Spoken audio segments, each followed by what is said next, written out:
Hello, Max Brantley with the Arkansas Times, back after a couple of weeks vacation on Tuesday, August 9th. News from Arkansas includes some catch up from yesterday when people were too busy to get the TV out. I do want to mention that Asa Hutchinson says the Republican Party convention's decision not to include any pre-K provisions in its party platform doesn't mean he won't continue to support pre-K education, at least at its current level, and try to do some more.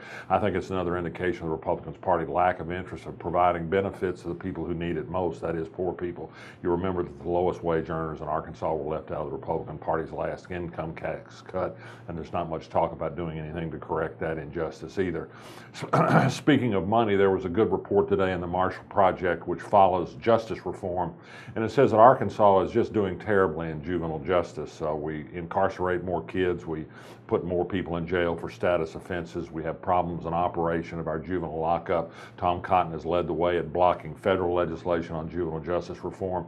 It turns out one of the reasons for our poor performance is in part not exactly for the wrong reason, but it's special interest money. That is, the people who provide community mental health care and some residential treatment to troubled kids have become a powerful lobbying force in Arkansas, and they've protected their money while sometimes standing in the way of some cost-effective and perhaps more humane way of dealing with children. That's something that's going to come up again in the 2017 legislative session. Yesterday, a federal judge ruled what was obvious to everybody all along, that the Jacksonville School District was able, in fact was obligated, not to participate in the state school district transfer program. Some students up there would like to go to Wider Cabot. The State Board of Education said they didn't care what went on in federal court. They were going to approve that transfer. A judge said yesterday they can't do that. The State Board of Education member, Diane Zook, who led that effort, tells me today, okay, now that she has clarity from the judge, she will follow the law, at least in this school district.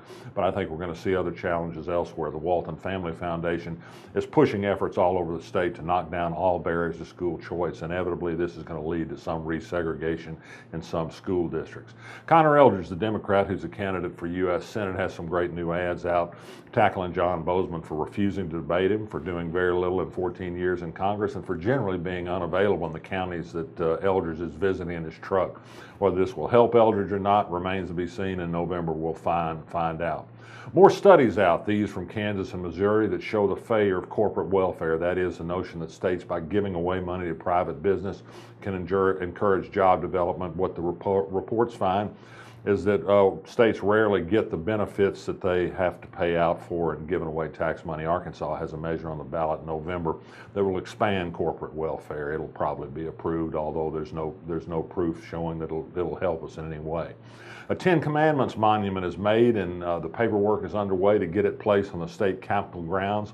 This is an obvious religious effort, although the sponsors of it try to paint it as something different. There will be a lawsuit filed when and if the statue is approved for the Capitol grounds. That will be up to Secretary of State Mark Martin, and he's certainly friendly to this effort. He also is unfriendly to the Freedom of Information Act. He has refused a blanket FOI request from the state Democratic Party for internal email about why he took the poor decision to put out bad information that could have led to the striking of some 7,000 people from the voter rolls for no good reason. He also won't respond to our questions about that problem.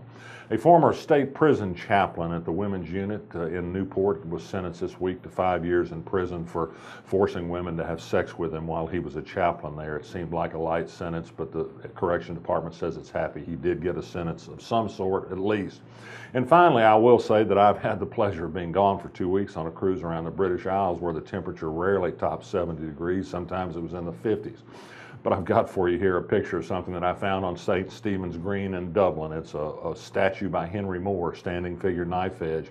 Art buffs may know that we have a similar statue in Little Rock, and this week the Tech Park is going to hear a proposal from the Metro Center Improvement District to disband, and in the disbandment may come a decision to sell that statue, which is now a great and very valuable addition to the city's public art. It would be a shame to have this happen. I can assure you that if in Dublin they talked about taking down that statue there, which is a tribute to W.B. Yeats, there'd be an uprising, perhaps not like the one that led to the Irish Revolution, but there'd be some unhappiness. In Little Rock, do we feel that way about art? We'll find out. I'm Max Brantley. I'll be back for a while, including tomorrow.